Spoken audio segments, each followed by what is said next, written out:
tiens d'abord à présenter mes hommages les plus chaleureux à son Excellence, Monsieur le Président du Burkina Faso, Monsieur le Président Ibrahim Traoré. Remercier Monsieur le Premier ministre et tout son gouvernement pour l'accueil chaleureux qui nous a été réservé depuis notre arrivée. Lui transmettre les salutations de tout le peuple sénégalais, à la tête duquel son Excellence Monsieur le Président Bassirou Diomaye Diakhar Faye, qui a bien voulu autoriser cette mission sur invitation de mon homologue du Burkina Faso pour deux objectifs. D'abord, une visite pour participer à la célébration d'un grand et digne fils de l'Afrique, d'un leader qui illumine depuis quelques décennies tous les combats patriotiques, panafricanistes et souverainistes du continent, c'est-à-dire le regretté président Thomas Sankara, qui sera célébré demain à travers l'inauguration du mausolée qui lui est dédié, mais également une visite de travail avec mon homologue du Burkina sur un certain nombre de thématiques de coopération entre nos deux pays. Et c'est dans ce cadre-là que nous avons eu l'honneur d'être reçus par Monsieur le Président du Burkina Faso, qui nous a accordé un long entretien pendant lequel nous avons pu passer en revue un certain nombre de problématiques.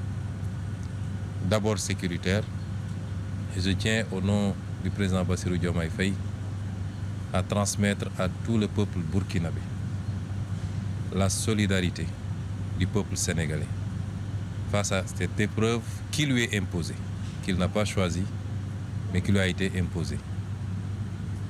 Transmettre un message de soutien absolu au président Traoré, à tout son gouvernement et au peuple burkinabé dans sa lutte contre ce terrorisme qui lui a été imposé. Envisager toute possibilité de collaboration et de soutien face à cette épreuve. Parce qu'il est illusoire de penser que lorsque le Burkina ou le Mali ou le Niger subissent cette épreuve, que ça restera simplement dans les frontières de ces pays. Nous savons tous que nos destins sont liés par l'histoire et par la géographie.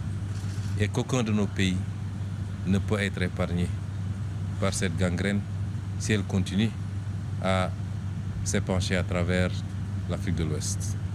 Et c'est pourquoi le Sénégal, au-delà de la manifestation de la solidarité, n'exclura aucune forme de collaboration pour soutenir nos frères dans cette épreuve.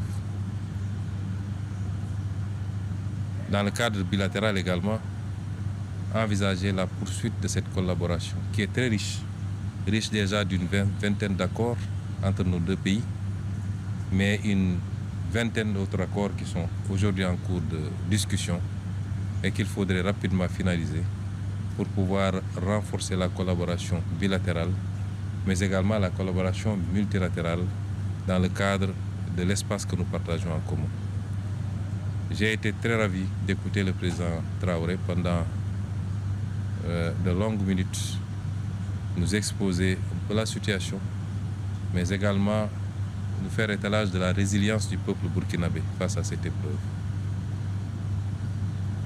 Réitérer son ouverture et celle du Burkina Faso à rester un facteur d'unité africaine, d'unité dans la sous-région, un facteur d'ouverture dans la collaboration à la fois économique et sécuritaire. Parce que j'ai tendance à dire que ce continent n'a que ces deux défis. Et tout ce que nous devons faire doit tourner autour de cela.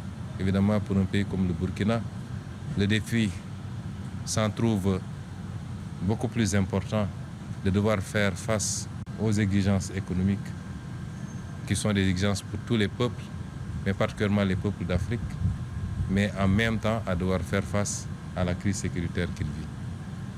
Ce qui est important, c'est l'ouverture que nous avons sentie, la disponibilité Nous ne sommes plus dans un monde fermé, a fortiori dans une sous-région. Et nous le remercions pour cette écoute, cette attention, ce témoignage de solidarité, de fraternité avec le peuple sénégalais et avec son frère, le président Bassirou Diomaye Diakhar Faye. Et nous sortons de ce palais totalement satisfaits et réconfortés quant à l'avenir de la collaboration entre nos deux pays.